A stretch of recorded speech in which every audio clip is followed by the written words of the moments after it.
Welcome to the Stanford FinTech Meetup. Thank you for joining us today. I'm George Ravitch, President of Revco Marketing, a strategic marketing consultancy focused on FinTech. And I'm one of the leaders of the Stanford FinTech Meetup group that's been around since 2017 and has close to 600 members. Today's meetup is focused on InvestTech for both institutional and retail investors, a fast-growing area. Once known only for providing traders with an investment edge, it has expanded way beyond that today. As you'll hear from our special guest, every aspect of investing, front, middle, and back office, is being transformed with digital technologies, and of course, AI and machine learning. So let me introduce him right now. David Teten is a venture partner with HOF Capital that has over 70 investors in their funds and over $350 billion assets under management. HOF Capital is well known for their investment approach, which is to invest in people, not companies, putting the founder first. Among the investments themes HOF pursues are AI native software, FinTech, breakout consumer platforms, and as they like to say, other big ideas. Previous to this, David was a partner with FF Venture Capital.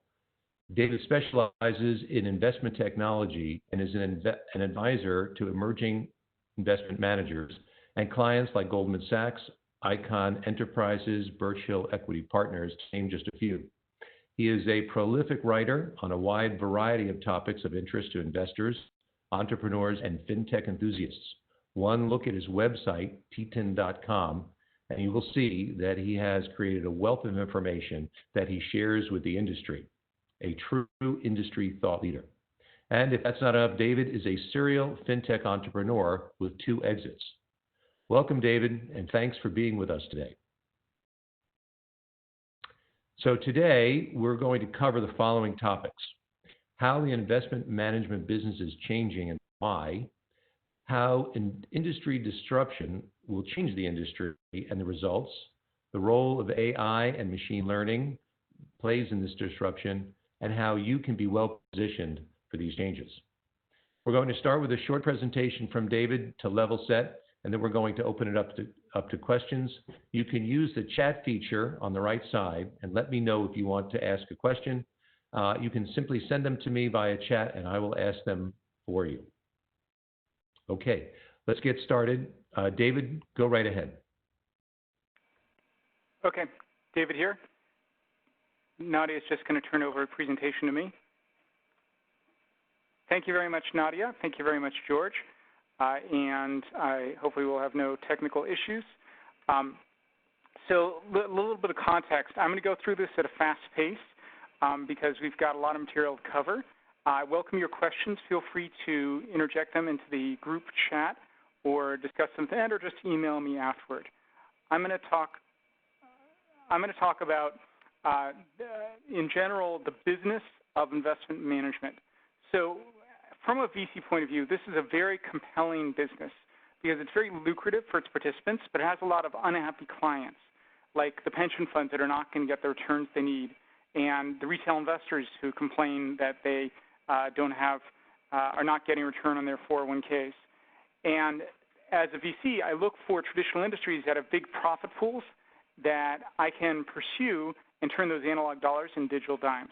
So a few years ago, I launched a research project with Katina Stefanova, formerly on the management committee at Bridgewater, and Brent Beardsley, who's now head of strategy at Vanguard, to look at who are the disruptors in this space. So I find that people use the word disruption in a very generic way as just change. We mean it in the technical sense, from Clay Christensen, who wrote The Innovator's Dilemma. We were looking for the companies that were pursuing new models that were likely to attack the incumbents from the bottom up. And one of the key points of Christensen's research is that a classic way in which companies get disrupted is that they try and address a lot of needs, right? Like, so Fidelity serves lots and lots of needs that lots of clients have, and they do a good job of it. But then someone small comes along, like a Vanguard, and they do one job well. So Vanguard, when they launched, said, we're going to deliver you mediocrity, right, average returns, at a low price. And people said, that's a really foolish idea. Who wants mediocrity, right? And it turned out to be a pretty successful model. But it took a while. for people to accept it because it was so new, so disruptive. So what we want to do is understand who are pursuing new business models, disruptive models that are threats to the established players. And conversely, if you're looking to join a growth company, or in my case, invest in a growth company, these are the sort of companies that you want to do business with. Myself, I've been a VC for 9 years. Prior to that, I was a serial FinTech entrepreneur. I was CEO of an investment research firm, which I sold, and I'm now in the process of launching a new VC fund. So you don't need to take detailed notes. You can download this whole slide deck or view it at teten.com/DI. We also have a white paper version of this, which we've released a few years ago, and we're surely going to release a more updated version of it. So here are some examples of disruption in industry. I talked about Vanguard, which to me is the paradigmatic example. More recent examples, for example, angel investing. Right? Traditionally, that was done manually via networks. Now there are companies like AngelList and Republic that are making it more transparent, more searchable. In the online brokerage space, so the robos have come in, Betterment and Wealthfront, and then those have further been disrupted by the likes of Robinhood, which cut trading commissions to zero, which was very challenging for the Fidelities and Charles Schwabs of the world. I have a particular interest in the private capital markets. In the public markets, we've seen a clear trend towards the use of greater technology and analytics. And we see very successful firms like Renaissance, D. Shaw, Two Sigma, which are basically software development firms that are in the business of managing money. They're not really traditional investment management firms. But in my industry, in private capital markets, private equity and VC, the typical investor's tech stack is Excel and Salesforce.com. So I see a lot of room to create value by using technology and analytics in a sophisticated way to get better returns. And that is true throughout the investment process. In public markets, a lot of the activity is relatively push button. Literally, you push a button. You can buy 100 million shares, $100 million worth of IBM stock. In the private markets, we're a long, long way from that. So at every stage of investing, there's room to do it better. So today I'm going to talk in general about disruption. I'll talk about the investment management industry and what is weird about it, some of the trends that are forcing change in the industry, and I'm going to break down the jobs to be done, meaning what exactly are we, the investment management industry, doing for our clients, the money holders. The naive answer, the answer I would have given you 9 years ago as a novice venture capitalist, was returns, right? My job is get you more money. That is the wrong answer. There are about 24 jobs that an investment manager does for his clients, and the more of those jobs you can do, generally the better, but that also makes you vulnerable to the disruptors who pursue one or two of the jobs. So investment management is a bizarre industry, both loved and hated, more loved by the people in it and often not so loved by the people outside of it, which is why there are, of course, lots of attempts to regulate it, tax it, and so on. So one peculiarity in the restaurant industry gives you food, right? Like you are with 99% certainty, you buy food at a restaurant, you will get food. Same thing in the supermarket. Not true in our industry, right, where you often will not get the alpha that the hedge fund manager promises. The vast majority of investors would have been better off with a very vanilla 60-40 equity debt index split than paying 2 and 20 to the hedge fund industry collectively. That's also true in the world of traditional mutual funds, where most people are better off with just a simple Vanguard index. John Bogle's been banging the drum on this for many, many years, and he has a point, right? And that is weird.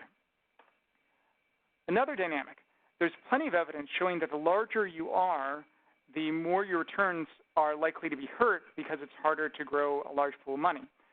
But yet, the big players keep getting bigger, right? This data here shows that the largest firms have a lot more positive flows of incoming capital than the small firms.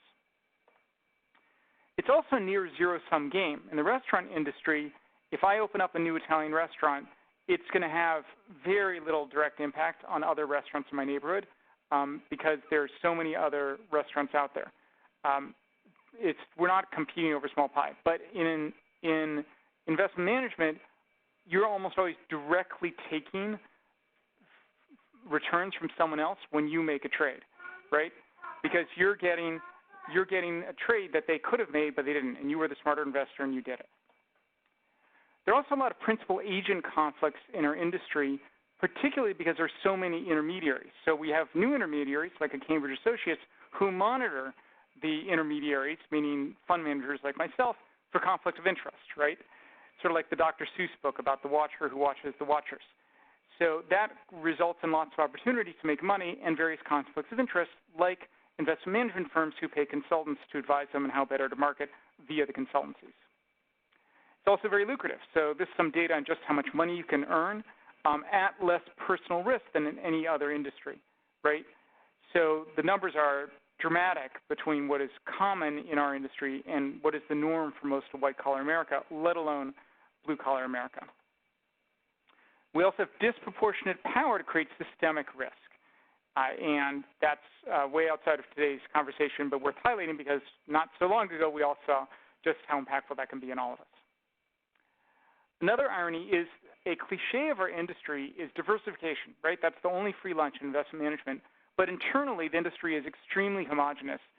We're 62% male at the top level, of course, much more male, and of course, overwhelmingly white and significant percentage Asian, with very little black or Hispanic representation. So the good news is, or bad, depending on your point of view, change is coming. And the variety of trends that are particularly making 2020 and beyond a phase when you're likely to see more dramatic changes happening to our space. So first, fees are degrading, and that's putting pressure on the weaker performers. Biggest driver of that is the movement towards passives. Ironically, fees have continued to be pretty good for a lot of people in the active management industry, but a lot of people are saying, you know what, maybe I should listen to John Bogle and put more money into passives.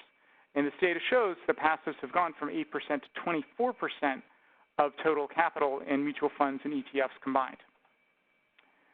So it continues to be good business, but we are seeing a drop in pre-tax margin in an ROE over time as industry faces increased pressure. VCs see this, and they're saying, great, let's go fund some disruptors who are going to try and attack the major players. So particularly in the last 6 years, we've seen dramatic growth in the amount of capital allocated into FinTech. The slow economy just makes it harder, right? People are a little more forgiving when paying a hedge fund lots of money when the economy is going up 3% a year and the hedge fund is generating 5% a year. But when the economy is growing slowly or shrinking, which is likely the case in 2020, right, it's going to be that much harder to generate good returns. People will be less forgiving. So I think anti-globalization is one of the most damaging changes we see to global wealth. And that's something well to contend with. So the variety of implications for the new operating model for successful investment management firms. The leader respond to regulation. We are very likely to see more regulation over the coming few years. They need to manage data much more aggressively and view it as a strategic asset. They also need to address the increasing demand from both retail and institutional for access to private capital markets and become as user-friendly as the likes of Betterment and Wealthfront, which don't have the legacy tech stack of the established incumbents. So let's talk about the jobs to be done. What exactly is the job that people, limited partners, are paying guys like me to do when we are putting money to work? So BCG has a ladder of benefits. The first set of jobs to be done are the technical jobs. What does the product experience actually do? So take Starbucks as an example. They give you coffee, right? It's sanitary, it's quick, and it's convenient, right? It's within arm's reach of desire. The next is the execution. So Starbucks gives you a nice warm bar, they give you some music, they give you a nice barista. And the third is emotional. How do you feel about it? It feels a little bit like Italy, it feels like a miniature vacation. You see your friends there, right? That's part of the vibe that they're going for and why they invest a lot of money in interior design, because they want you to have that emotional connection experience. So let's talk about investment management. First set of jobs is what does the product experience actually do? So first is generate alpha. So what are the pure play examples? And I'm going to try and give you a series of pure play examples of how you generate alpha. So I think one of the most exciting areas of firms that do this are emerging asset classes like internet domain names back in 1996, or Bitcoin if you were an investor 10 years ago, right? Super risky, super liquid, impossible to get data on what was going on. But if you were there early, you did really, really well. right? You got a lot of alpha that you couldn't possibly have gotten elsewhere. Another job to be done is don't lose too much money. There are plenty of family offices who say we care more about not damaging the nest egg than we do about growing it rapidly. So there's a whole industry of structured products, Axia is one of the players there, who help you deliver that job to be done to clients. I actually think there's a lot of room here. For example, there's some mutual funds that have experimented with models where they say, we guarantee you will not lose more than 10%, and we play for the upside within that constraint. Another job is to administer the portfolio, tell the client what's going on. So I'm an investor in Adipar, and the genesis of Adipar was the founder, Joe Longtail, had accumulated a lot of assets, and he realized most family offices run on Excel and PDF. So Adipar sucks in all of that data in disparate formats, standardizes it, and gives you a view into everything that's going on so that you can think about risk management. You might think that you're diversified because you're an investor in 10 hedge funds, but if Valiant is the top holding for all those hedge funds, you're really not diversified, and you're going to be hurt when Valiant hits a speed bump, a really big speed bump. Another job to be done is to match liabilities. So for a lot of investors, the confidence to meet their financial obligations is more important than the IRR. Pension funds are the obvious example of that, but it applies even to family office where they have ongoing expenses they need to think about. So a liability all faces inflation, and that's led to the growth in, for example, inflation bonds, which very explicitly mitigate against that risk and match that liability. Another job is optionality. So people usually think of this as liquidity, but I don't think that's the right framework. There's a company in New York, maximyinterest.com, which literally maximizes the interest you earn on your cash. Usually you might be getting 0.1% from Citibank, so MaxMyInterest allows you to tranche your liquid cash into a lot of different high-yielding bank accounts, typically up to the $250,000 FDIC limit, and allow you to earn 1%. So cash is the biggest asset class, one could argue, on the planet, and they allow you to more efficiently manage it. So the CEO observed to me that most of his clients, they keep 10, 20, 30% of their assets in cash, but some of his clients who made their money in hedge funds keep 0% in cash. Because they say, if I need cash, because there's an emergency, because I need to go buy a house or whatever, no problem, I'll borrow against my stock, right? That's how one thinks. So that's clever because they're putting more of their money to work. They're taking a little risk that they won't be able to borrow against their stock, but if you can't do that, then probably the world's already in deep trouble and you're probably not going to buy a house. Another job is to minimize expenses. So Robinhood got huge traction in part because they lowered trading costs so much, and Vanguard, of course, is another classic example. A firm like Novarka does this for institutions, identifying all the little pennies that are being bled away from the institutional asset owners in their trading, in trading impact, and so on, allowing people to save as much money as possible. Performance alpha is hard. Operational alpha is easier to deliver with confidence. Another job is minimize taxes. So Betterment is a case study. Betterment, by definition, right, given the nature of their business model, they are giving you, the retail user, a lot of power over your investment. They knew that they couldn't block people from doing trades that were not tax savvy, but they want to do right by their client. So they invest a lot of energy in making sure that when you say, I want to do a certain trade, for example, let's say you bought IBM at $100, it drops to 50, and you think, oh, this is terrible, I'm getting out, right? Well, you have the taxes paid. If you sell at 50, you are taking in, there's a tax implication there. So they make it very explicit to you, so before you hit the button, right, and you sell your stock, which just dropped 50%, you're going to be aware of the tax loss. And Betterment has said that taxes in general are confusing to people, but when you graphically say you're going to lose X amount of money on your taxes because you're doing this, then people think twice about doing a trade that may not be in their tax interests. Another area which does this really well is in the world of early stage VC, we as an industry benefit from 2 SBS, qualifying small business stock. There's a series of regulations around this which allow you to make most of your VC investments to be tax-free federally and tax-free in 45 or 50 states. You don't pay Medicare, you don't pay, it doesn't pay go into AMC adjustment. So typically investors in early stage VC are paying much less to zero tax than they would if they're investing in a traditional hedge fund. Another job to be done is exposure to targeted sectors. So you might be the CIO of a family office, your user, your principal says, I want to go deep on Brazil because everyone's scared of it because of COVID, but I'm one for bullish on Brazil, no problem. So there are a variety of ways to make that trade. If you're doing it via funds, there are a number of online communities where LPs and GPs meet, where you can identify fund managers who specialize in Brazil, who can help you make that trade. Another increasingly important job to be done is impact. Survey data shows especially younger people and women are more likely to say that impact is something they value. I'm an investor in HOF, which is a company that does microfinance in Uganda, and they're getting investors both because they see the return potential, but also those who think that that will benefit Uganda and more broadly the African economy by making the financial system more sophisticated. True Value is a company which gives you greater visibility into the ESG metrics for a given company so that you can feed that into your analysis in the same way that you use a Bloomberg terminal to feed in traditional EBITDA and other metrics about a given trade. Another job to be done is regulation. So a variety of providers out there like the HAVOX and CompliSci who help hopefully ensure that you're in compliance with the relevant regulatory regime. A growing trend is people investing assets in compliance with their religion. So you see that in Islamic assets in particular, where there's a huge growth in the amount of assets that are explicitly allocated within the confines of Sharia law.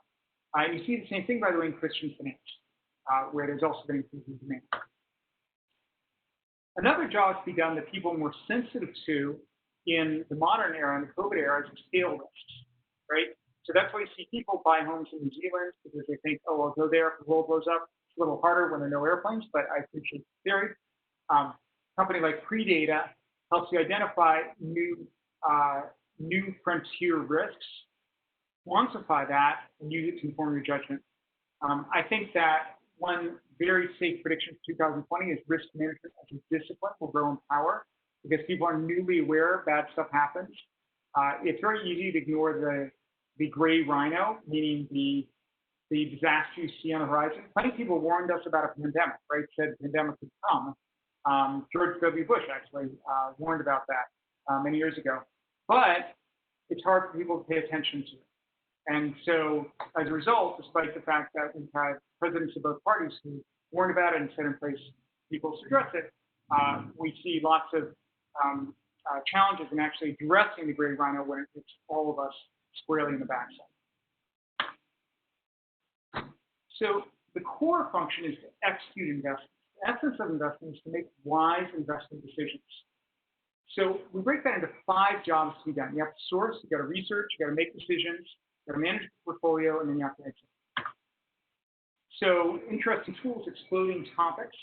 This is a free service that monitors online chat and conversations and so on, looking for things that are growing rapidly. So in the past year, for example, plant-based diet has been booming.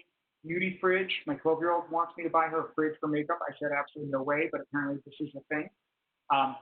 Massage gun, which is a gun that makes you feel like you're getting a massage. Right? Those are all growth areas, and if you monitor these type of feeds, you're going to learn about them more quickly than the average person. You're sourcing ideas in the public markets. There are a variety of online communities where investors are sharing their trade ideas, many of which are free to participate in, and that can feed you new ideas. And you see, by the way, a lot of these firms like Motley Fool branching into VC, branching into mutual funds based on the core jobs we've done of enabling community, which is exactly an example of the Clay Christensen thesis that I started with. In the private markets, we've also seen the growth in online communities for people to evaluate private companies, and that's very helpful for origination. I've listed here some of the major players at all stages, from angel all the way to private. I've also seen a growth in data vendors selling information about the private markets. Historically, private equity and VC origination was very manual. You just try to be in flow, you go to the right conferences, you build relationships with the right bankers. Super, super inefficient. By analogy, that's sort of like going to parties and hoping to meet the person you're going to marry. It works, right? But 90% of single Americans use online dating sites because it's a more efficient way to rapidly connect with people, someone who fits your exact parameters, right? Height, weight, religion, whatever, gender. Same thing in the world of investing. If you're looking to invest in companies of certain states, certain sectors, certain geographies, these data vendors like CB Insights can more efficiently allow you to identify and then zoom in on those particular vendors. A creative company in the space of Sutton Place Strategies, they monitor all the investment bankers in the mid-market, looking for who does what type of deals so that you can build connectivity with the bankers who are best positioned for the sort of investments that are attractive to you. As you go about researching investment ideas, two fastest growing businesses in the investment research business are Expert Networks and Alt Data. I used to be CEO of an Expert Network. I've listed here some of the major players. For those of you, by the way, who are consultants or looking for a job, I strongly recommend signing up for these networks. It's free, and this will increase your consulting business because these firms are all, their whole operation is to identify domain experts and set them up on phone calls or meetings with their clients and then pay them X $100 per hour for their particular expertise. I'm an investor in a company called Ask Wonder, which is widely used for this purpose. Ask Wonder is used to track, to execute research based on public information. And that sounds sort of like a why do you care business, but the reality is a typical white-collar worker spends many, many hours per day just Googling stuff, right? And that's really not a good use of time. So Ask Wonder is a network of tens of thousands of researchers in the US who will do this work for you. So I've used it for personal things like I need a shoe shelf with these dimensions, and of course for business things like who are the major players in a certain vertical. Another interesting company in this space is Paragon Intel. So Paragon tracks the top 1% of America by influence. And what are they doing? Have they been arrested, right? Are they in the news for something? So they came about because one of the founders was in the hedge fund business and he's an investor in a company, and the CEO was arrested for, I think, drunk driving. And he said, that's information I really would like to know as fast as possible, especially if the person has a history of drunk driving. So this allows you to track all that sort of behavior and learn about it quickly.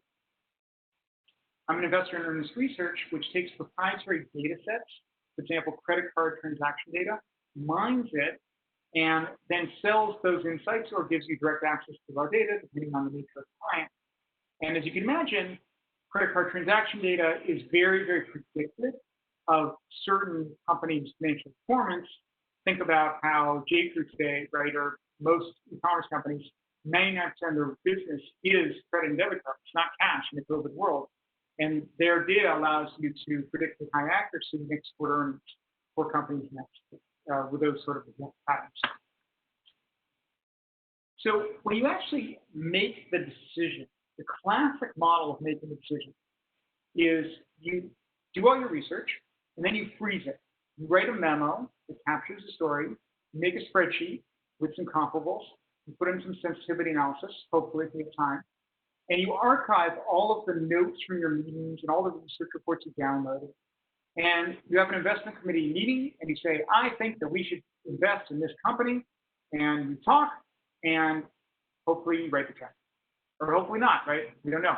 But your job is to try and figure it out. So there are problems with the model. It works, but it's not responsive when new information comes in, right? Because you have to manually go in and update the spreadsheet, and usually you've forgotten exactly which variable does what. There's often information loss between the Gartner PDF that had the forecast and the Excel file where you pulled in a certain number, right? And people forget who sourced a given number because it's disconnected. And doing full sensitivity analysis. What happens if we get a vaccine in September, or we get a vaccine next year, or we get a vaccine never, right? People find it difficult to do that, particularly when there's more than one variable that you have to analyze. So Bullet Point Network is a company in New York which does this in a much more automated fashion. The founder was formerly senior person at Goldman Sachs. So what it allows you to do is attach the research directly to the key drivers in a strategic model, model out different scenarios, and figure out the upside and downside implications of those different scenarios. In hindsight, a lot of people wish that they had built in a 1% probability pandemic for their investment decisions over the past few years. Most people were not quite that savvy. But now, when people are more aware of bad things happening, I think the value of this type of operation becomes more apparent. Another interesting tool is Kensho. So Kensho uses AI to do scenario planning. You can ask questions like, what happens if the yen drops by 10% versus the dollar? Kensho pulls in data from the past, right? What happened when the yen did that the past few times the yen did that? And then you say, okay, what happens to the euro, right? And they use all of that data to make predictions about the next time something happens. So effectively, it's replicating a $300,000 a year analyst in the form of software. So as you manage your portfolio, you have to think about the overall risk. I'm an investor in Stratify, which does this on a retail level. So when you sign up for a wealth management firm, especially as a retail, maybe not an ultra high net worth, the risk assessment is usually, are you low risk, medium risk, or high risk? Right? It's very, very crude. The reality is, if you're a family office, you do much more sophisticated analysis, right? You think about how you might want to diversify out of forestry because you made your money in forestry. You might want to be sensitive about cash flow in the next few years because you have a college tuition, but you don't worry as much in years 10 through 15. And then you worry again because you're older, right? And you don't want to have to worry at all because you're just going to be too old to deal with it. There are all those sort of subtleties. So Stratify allows you to, in a standardized way, label people with their risk sensitivity and then modify the portfolio based on it in a more sophisticated manner than just 1 through 5 risky or riskless. Going back to Bullet Point Network, so here's an example. This is a chart from their platform showing Planet Fitness and their equity price. And you can see different outcomes, different prices for it based on different scenarios for COVID. You can play with it. So here on the left, I don't know if it's big enough for you to see, you see several different scenarios for when vaccine is available and widely implemented. In other words, lots of people have gotten it injected or swallowed or whatever. And then what does that imply for the equity value? On the right side, you see that. So explicitly or implicitly, we're all making assumptions about the state of the world. Bullet Point forces you to make those more explicit, which I think is healthy, and then test just how much it matters for the outcome of your investment.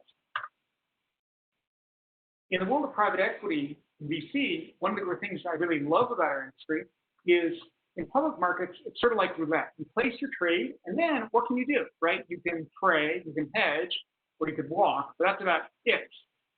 In private equity and VC, you can actually tilt the roulette wheel. You can change the outcome in a variety of ways to do that, by recruiting new management, by getting more involved with the company personally, et cetera, et cetera. I separately have a whole webinar that I linked to here on how one can do that. So Maestro is a company from Accordion Partners that does this in a standardized way. It's effectively a toolkit for how to increase a portfolio company value. And when you implement this, it allows you to track across all of your management team from the point of view of the private equity fund, what are they working on and how are they performing versus the OKRs you agreed to. And in particular, it also helps you to share best practices.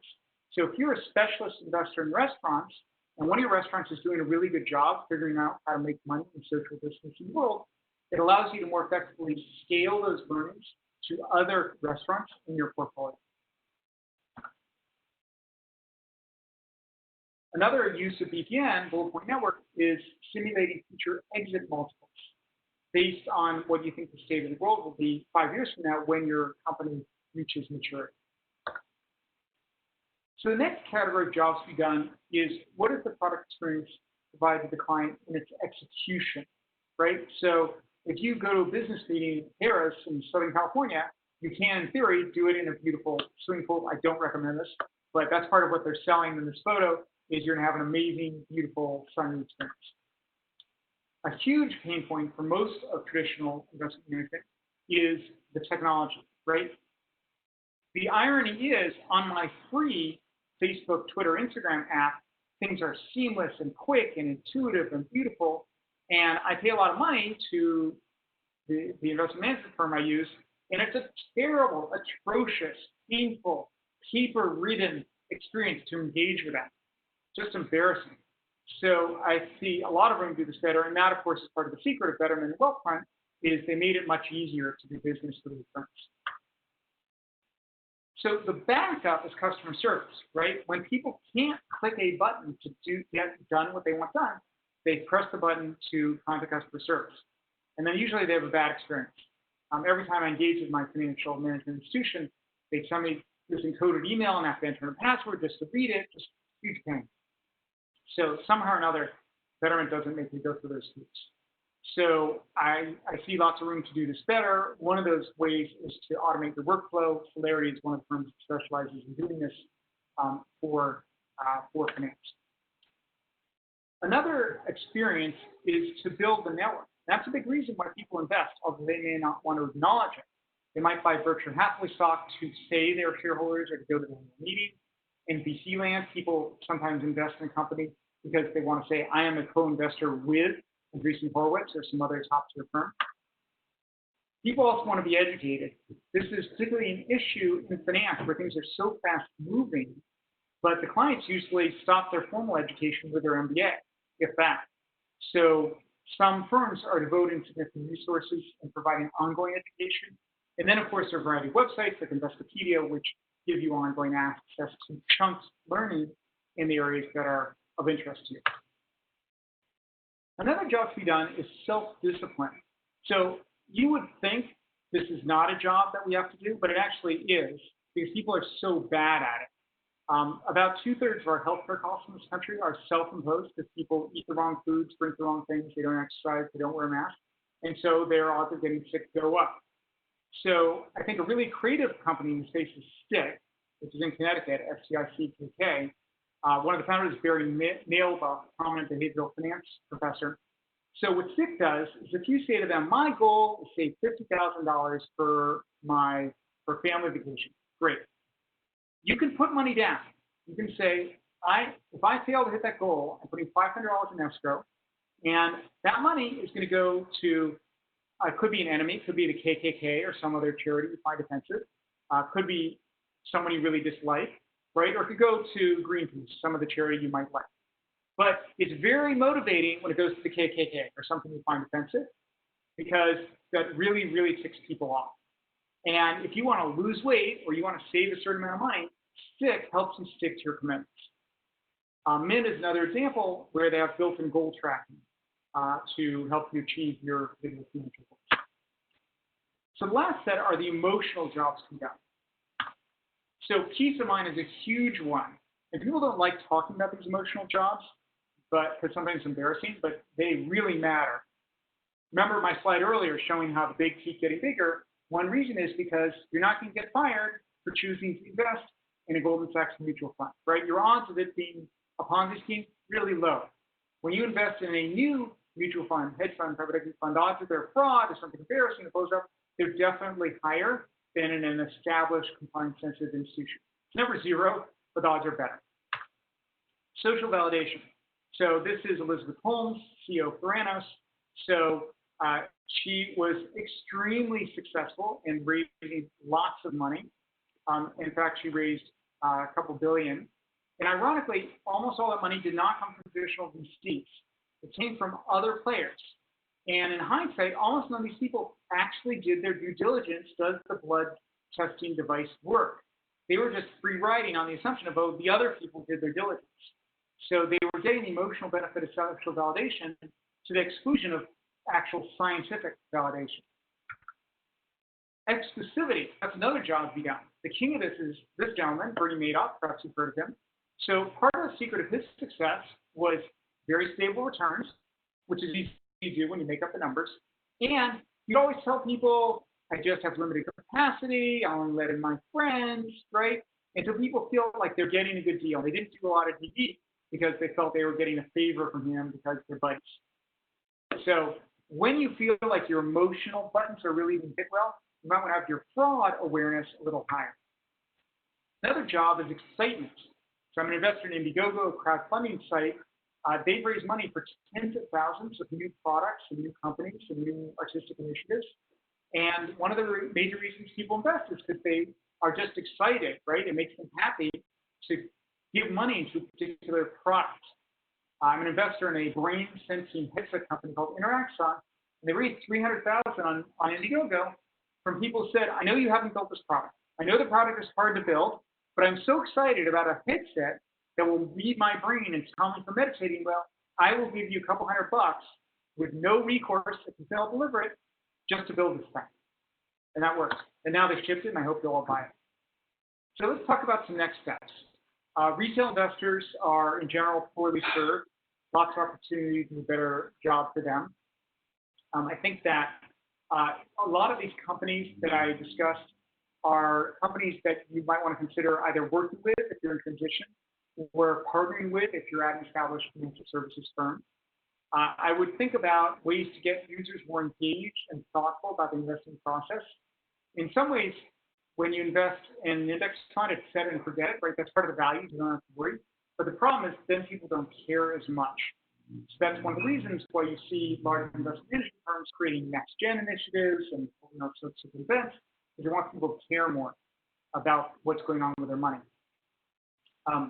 I'd also think about new business models. For example, I know a hedge fund that at point of entry, when you give them your money, they say, we have 3 fee structures. You can pay us 0 and 30, 1 and 25, or 2 and 20. Take your pick. And once you decide that's it, you can't change your mind.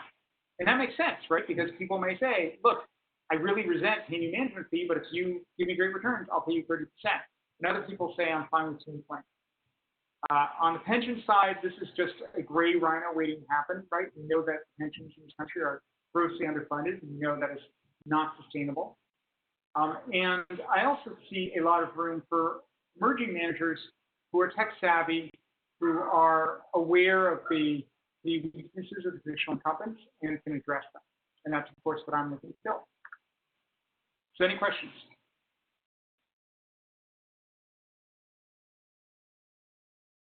Wow, David, that was really covering the waterfront. Thank you very much.